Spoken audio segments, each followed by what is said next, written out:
Hello friends, good morning all of you. Welcome to all કૃષિ ભંડોળ.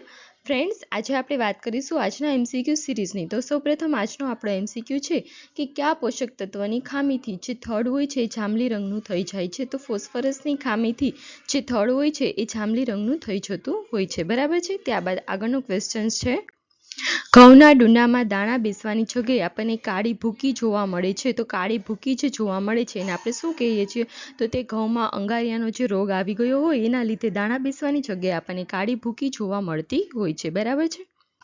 ત્યારબાદ છે આદુનો પાક એ પાણી પોચી થઈ જાય છે, તે કયા રોગના લીધે થાય છે? તો આદુનો પાક હોય છે કે જે નીચે જેનું હોય છે મૂળ, એમાં પાણી જેવું પોચું થઈ જતું હોય છે. તો એ આદુમાં જો કોહવારાનો રોગ આવી ગયો હોય તો એના લીધે આપણને આ વસ્તુ થતી જોવા મળે છે.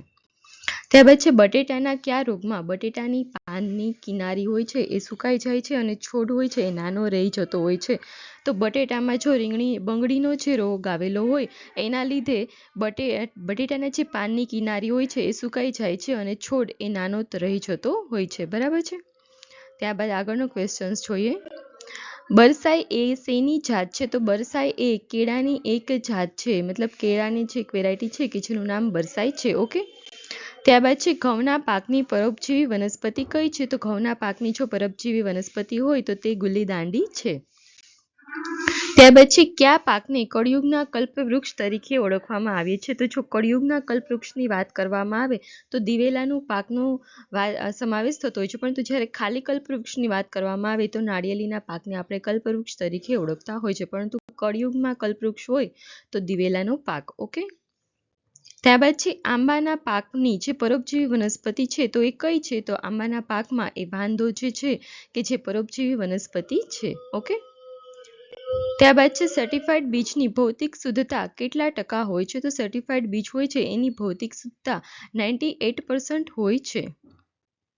ત્યારબાદ છે કયા પોષક તત્વોની ખામીથી નવી કૂપણો પીળી હોય છે? તો ગંધક જે પોષક તત્વો હોય છે એટલે કે સલ્ફરની ખામીથી જે આપણને નવી કૂપણો હોય છે પીળી પડતી જોવા મળતી હોય છે, બરાબર છે. ત્યારબાદ છે વરસાદ આધારિત ખેતીને કઈ ખેતી તરીકે કહેવામાં આવે છે? તો વરસાદ આધારિત જે પણ ખેતી હોય છે એને આપણે સૂકી ખેતી તરીકે ઓળખતા હોય છે, કે જેને આપણે સૂકી ખેતી પણ કહેતા હોય છે.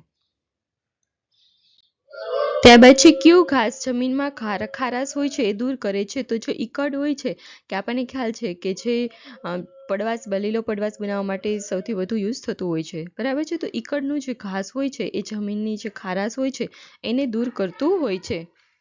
ત્યારબાદ છે લીલા પડવાશને તૈયાર થતા કેટલો સમયગાળો લાગે છે? તો લીલા પડવાશને તૈયાર થતા 7 થી 8 અઠવાડિયાનો સમયગાળો લાગતો હોય છે.